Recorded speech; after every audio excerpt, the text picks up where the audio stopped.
All right, it's live. Beautiful day outside today, and we've had lots of rain, about 40 mils. So it's time to go up the back into the polytunnel. All that stuff growing, just pumpkins, self-seeded, growing everywhere. Got some corn and some cucumbers amongst the corn. Plenty of flowers everywhere too, and chooks making a noise. So, but I've got some stuff that I need to do in Dad's polytunnel. So let's get in there.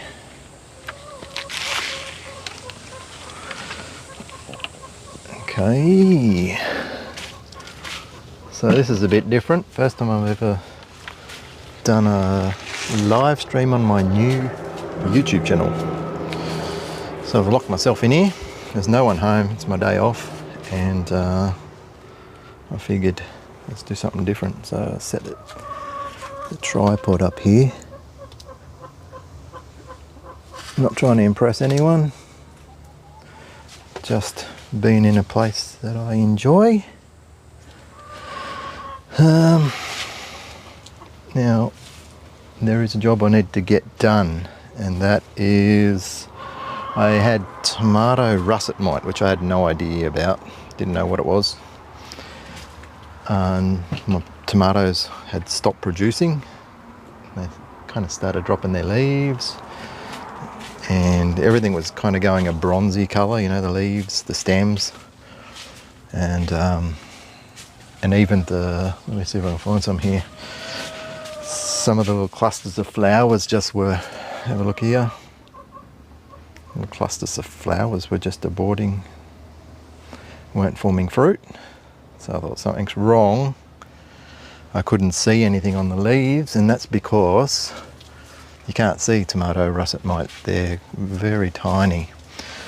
But what I was noticing, which was a symptom I was able to look up on the internet, was that the fruits were like, it was like they were turning to stone. They were going all scaly.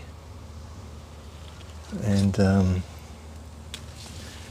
going to pick that because I'm not going to eat it. And turning hard. And that was a good indication that something was affecting them, and it turned out to be tomato russet mite. Here's a bigger tomato. That shows it a lot better. See, that's scale, like it's been attacked. I could actually still eat that tomato, and I will. It's ready, by the way. So this was my black cream.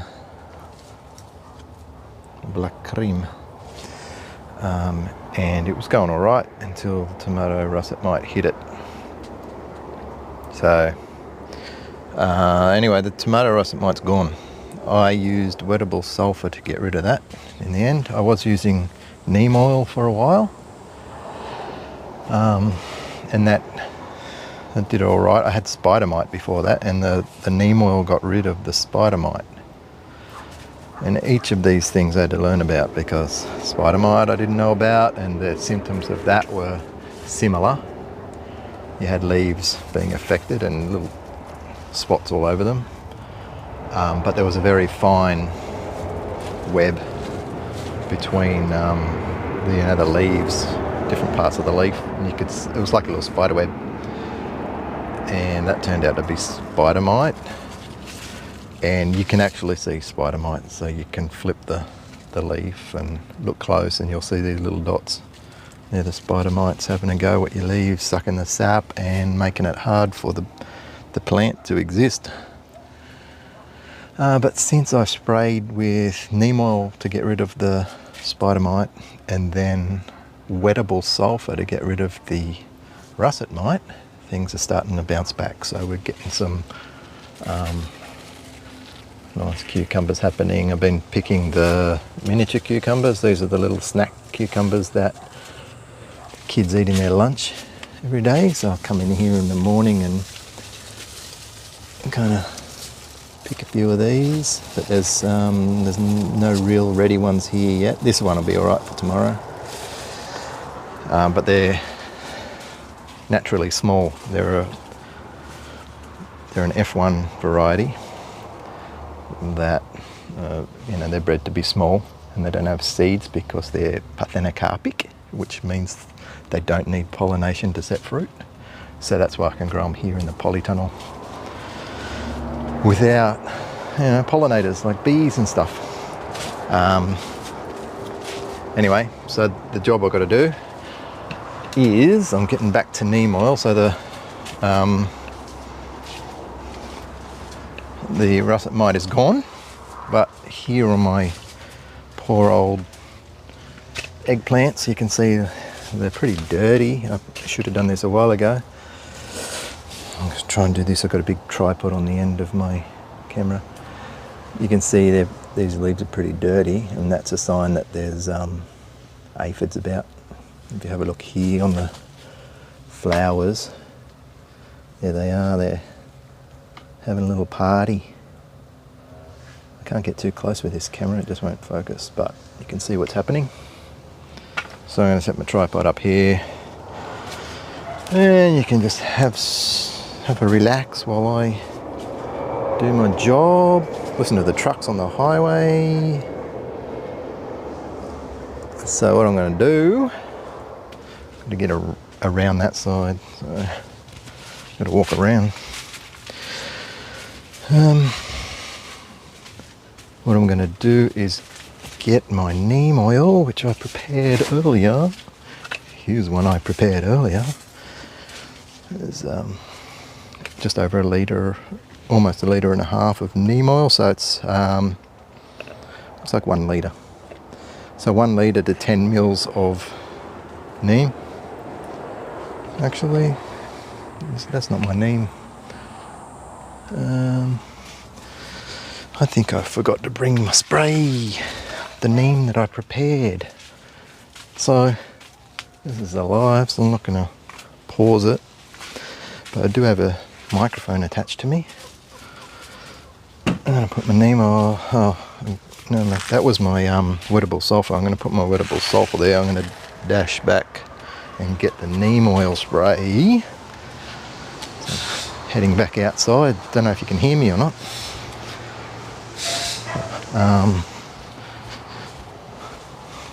So where did I put it?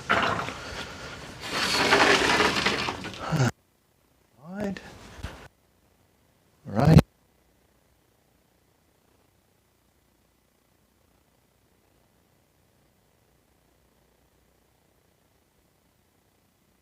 I'm very good at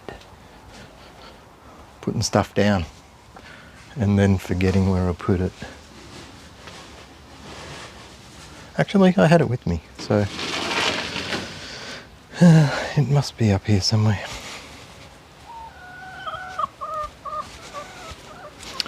So, I'm coming back.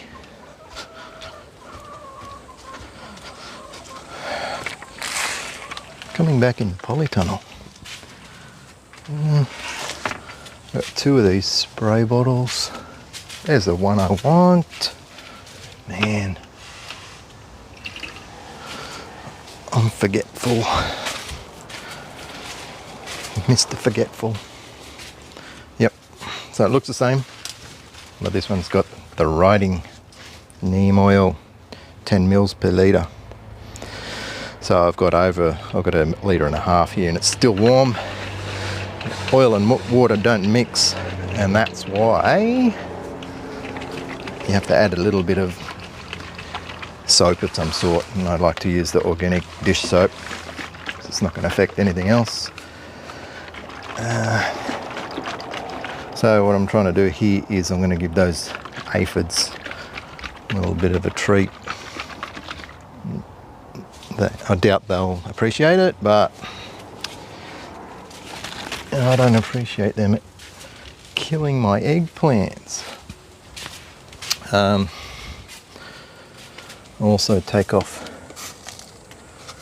some of those leaves, the affected leaves. So I'll grab a little container to put that in, which will go probably in the bin. I don't want the unhappy leaves I don't want them in my compost. Okay, guys, party's over. Give them a blast. So even the soap on the soap in the water is going to cause them grief because it's kind of suffocates them. They breathe through their little exoskeleton thing, if they've got one. Maybe they don't. But anyway, they breathe through their skin, and that's going to suffocate them. I've got to keep pumping this because it's so full, not much air in there to compress. Yeah, there's a fair few on here. Little buggers. And it's going to get a good soaking. Oh, look what's hiding here. A nice little eggplant. Put that in my lunch, I reckon. So, pump her up again. So they've done their damage already, but the plant's not too badly affected. And they've made a mess of some of these leaves and left their little droppings everywhere, which the ants usually come and enjoy. So that black sooty stuff is just the aphids leaving their mark. Keep shaking that because neem oil is not going to stay mixed with the water. Now I've soaked that pretty well.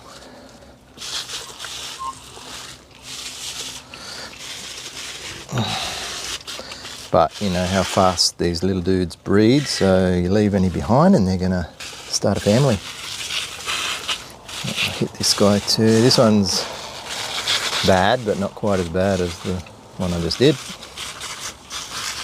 Look at them all. You probably can't see that because they're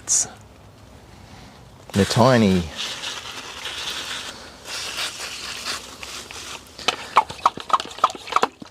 So the neighbouring plants seem alright, the tomatoes seem alright. This is a micro tomato next door. I'll see if I can rotate that. A micro tomato, which is the first time I've grown micro tomatoes. They're supposed to be a small bush, and a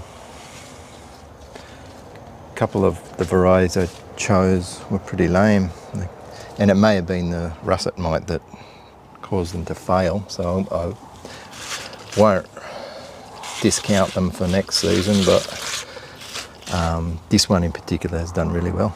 This one is Arctic Cherry.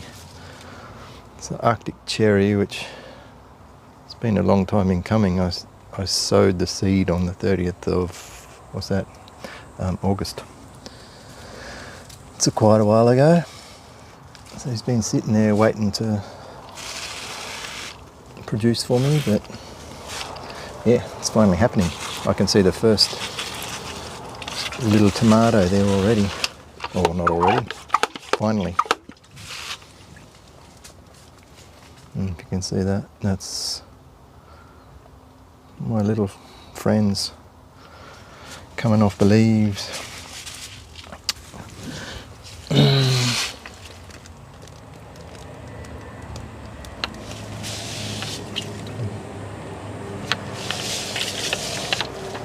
Okay.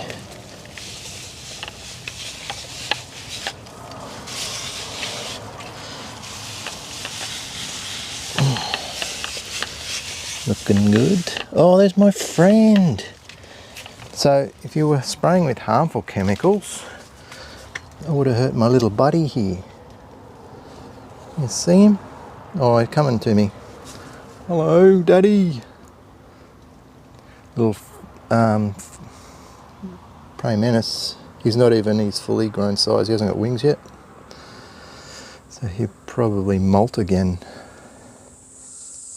But while he's in here in my polytunnel, he's doing some work for me. A bit of symbiosis going on. We're working together. He's going to keep the other bad pests under control for me. There's not that many in here, but I'm sure he's finding enough to eat. I've seen a couple of praying mantises in here. There's another orangey coloured one. So these kind of called the false garden mantis. I don't know why they call them false, because they're real. But where is he? Can you see him? Here he is here. Oop, you're gone. Alright, I think I've done my best spraying, but we've also got this capsicum here.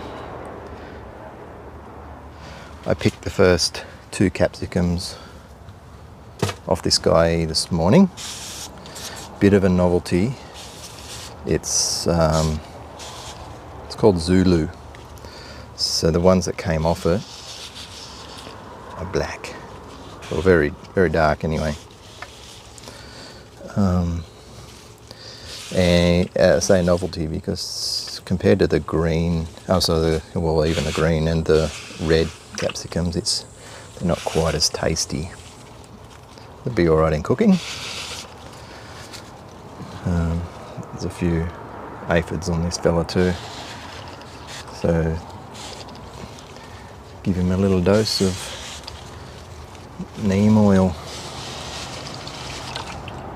I'm getting through this. This is starting to run out already. Should have enough though.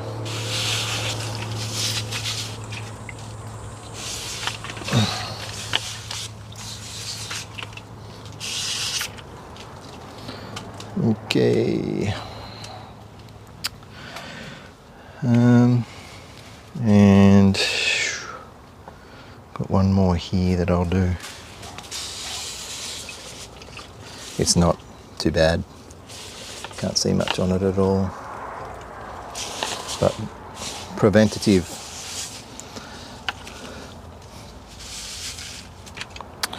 Just gonna have a look here. Sorry if that's noisy. Checking the microphone.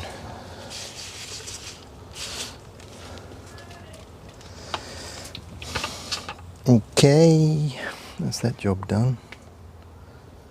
I'm gonna put my tripod back here because I'll trip over it.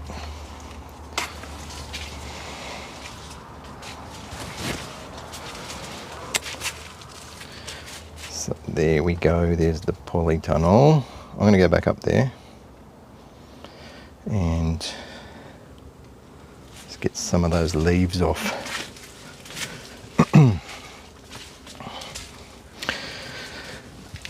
Because a lot of those leaves have been attacked. They're just like black, they're not going to do much photosynthesizing when they look like that. Black.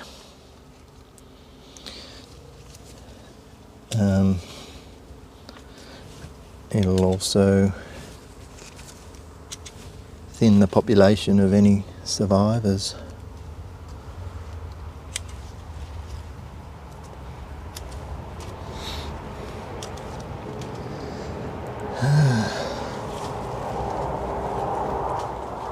Have I got a visitor? One of the cats usually notice when I'm in here and they want to get in. I'll keep my ear out for them.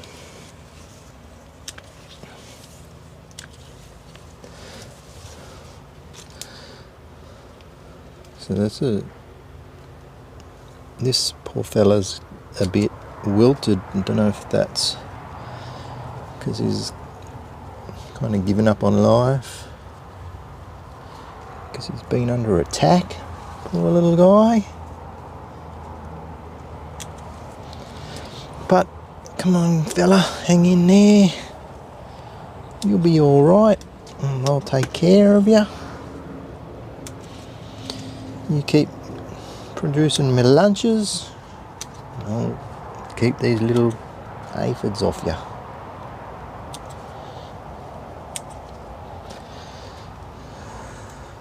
I'm not wagging work, by the way.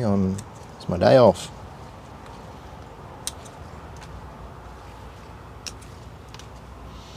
All the kids are at school.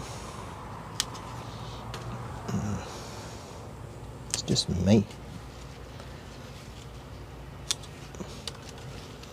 My dear lady is at work. Although she'll finish work soon and head home. And I better cook some lunch for her.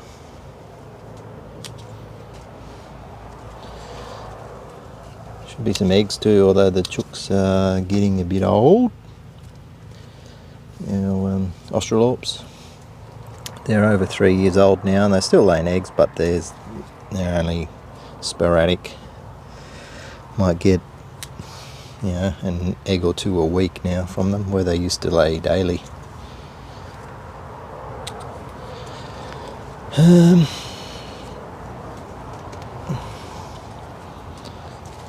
That's looking better, and I've opened it up a bit. Got some air in there.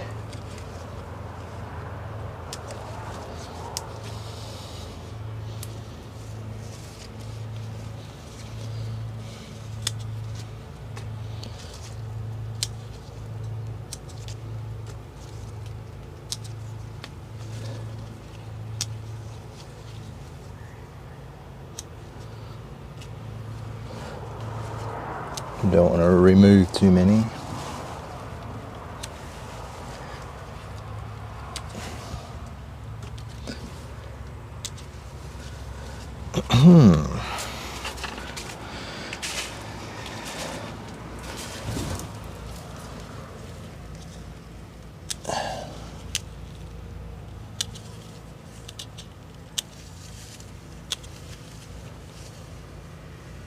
Messy little things.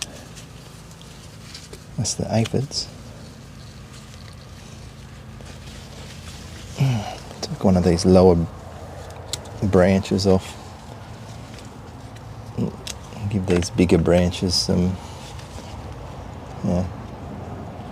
priority over the energy.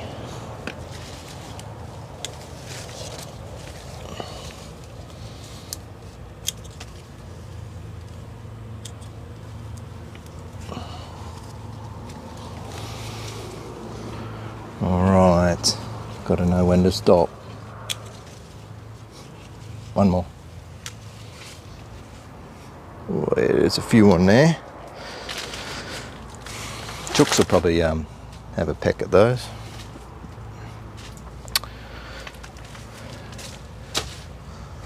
Now I've got dead aphids all over my hands.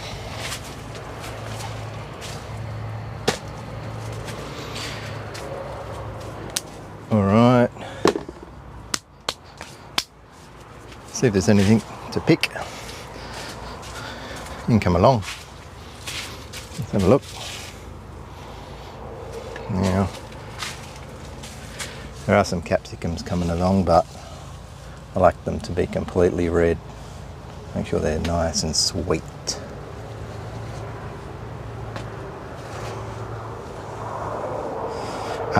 I can answer questions. So yes, the neem oil is pretty natural, so you can actually ingest it. May even be good for them, I don't know, but because it's it kills the little bugs. Might even be good for their intestines, I don't know, but it's not enough to affect them, I don't think. So there's another bullhorn capsicum. I did a video of one of my first bullhorn off this plant, and it was huge. So they're putting out consistent plants now. I think that first one had the benefit of being the only one growing at the time, so he was huge. As for neem oil, where do you buy it? I bought mine on eBay. There's a company, seems like it's an Australian company, so that's comforting that they sell their neem oil. It's also used for like cosmetics, shampoos and stuff like that. So it's that grade. It's proper cosmetic grade that you can put in your shampoo and stuff. So it should be pretty safe. I always give my plants, what I harvest, a good wash anyway, just with a sponge before we eat it. So just get the neem off and anything else, but there's no harmful sprays in here. So it's been a bit cool. If you have a look here, in the polytunnel, which is warmer than outside, it's if you can see that, it's about 27 maybe. Pretty good for tomatoes and other summer crops. I've got some dwarf tomato bushes going well now. Now I've planted these after I got on top of the russet mite. These ones here, they started out well, then the russet mite came along, and you can see that even the fruit that they were forming at the time has got a little bit of scarring, but it was at that point that I got rid of the russet mite, and now they're healthy again and they're reaching the top. And these are the indeterminate tomatoes, so they're like a vine, they keep growing up and up, and then I run them up the string, and then in the the commercial farms and a lot of YouTubers as well, they let them keep growing and they just lower the string and the vine lies down, and they just keep maybe one or two of these leaders. But I'm doing it different. These are just fixed strings. I'm not going to keep lowering them. But once one of these guys gets to the top, you can see there this morning, that was the growing point, and I've taken that off just above the last truss of tomatoes. So more tomatoes will grow there. But then I'll focus on these secondary and third and tertiary leaders that I kept.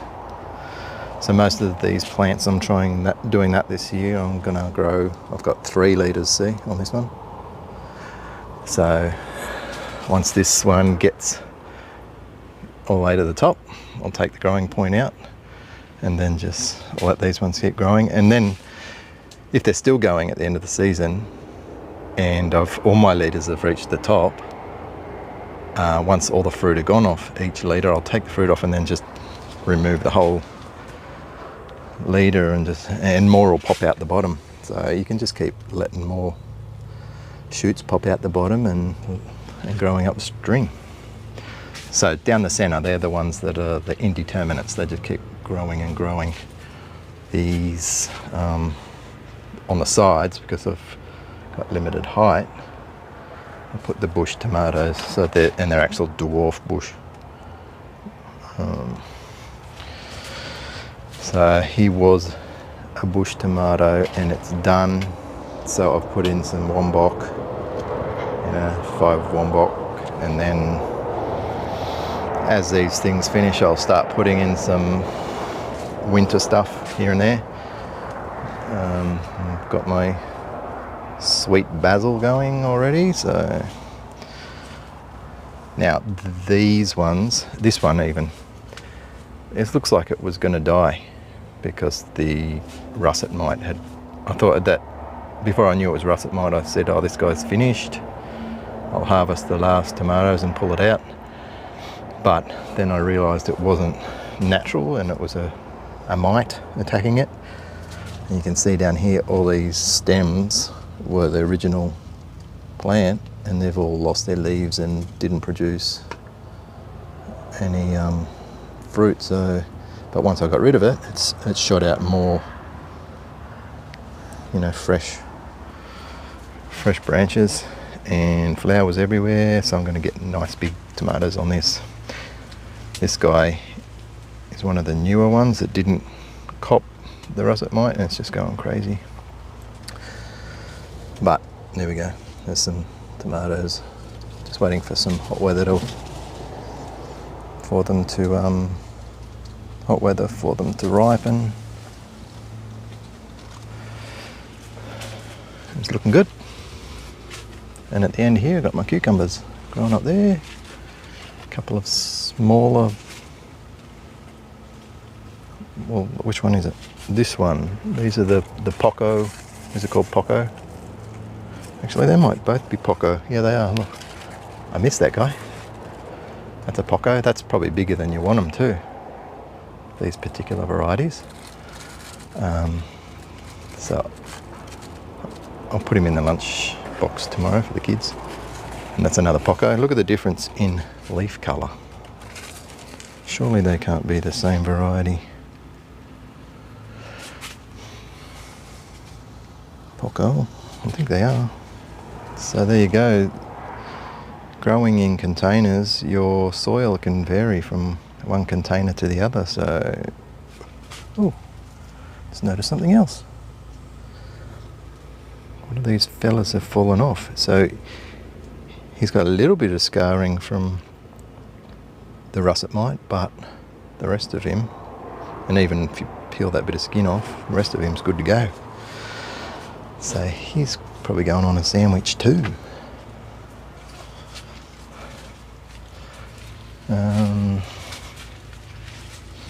And finally getting to the end of all the spring onion. I had tons of it, and I'm ready to plant some more, but I'm waiting on seeds to arrive. So I'll probably pull a couple more out. Can't do that with one hand. I'll put this tripod down.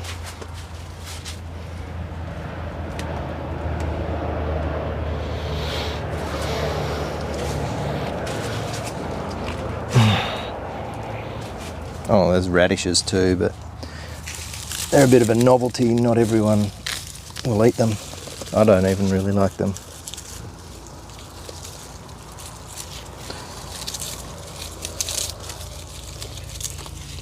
The kids like them for, 10 minutes and then that's enough.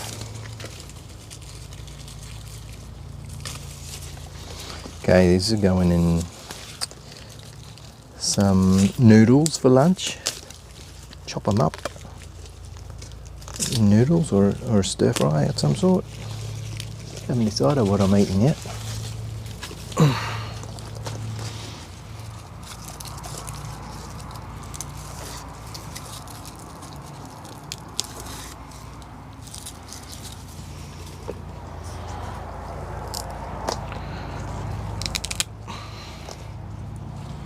Yep. Okay. I was going to water, but I don't want to water in the middle of the day.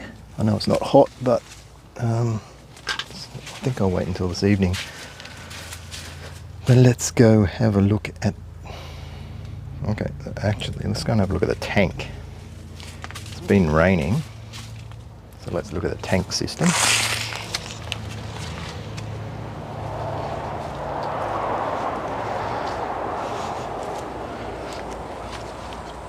There's my half-built cubby house, which I had to put aside for a while it was raining.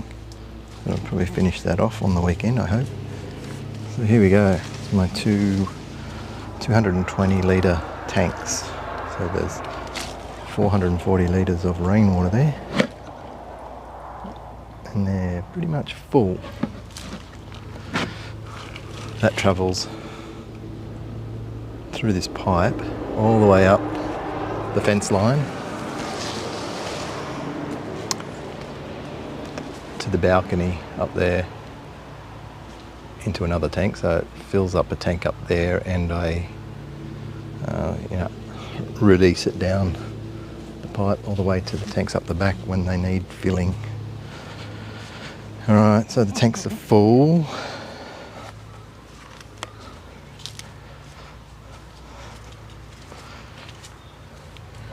So let's have a look at the watering system. There's my hose. I need another nozzle because I'm always running back and forward to get this one If I had to, I wouldn't have to. So that's my little secret switch there, which has been upgraded, and the pump has been upgraded. So if you turn it on, you might hear the pump noise after that car goes past. But it's very quiet, this new pump. Anyway, you can't hear that. Now, good pressure. So the pump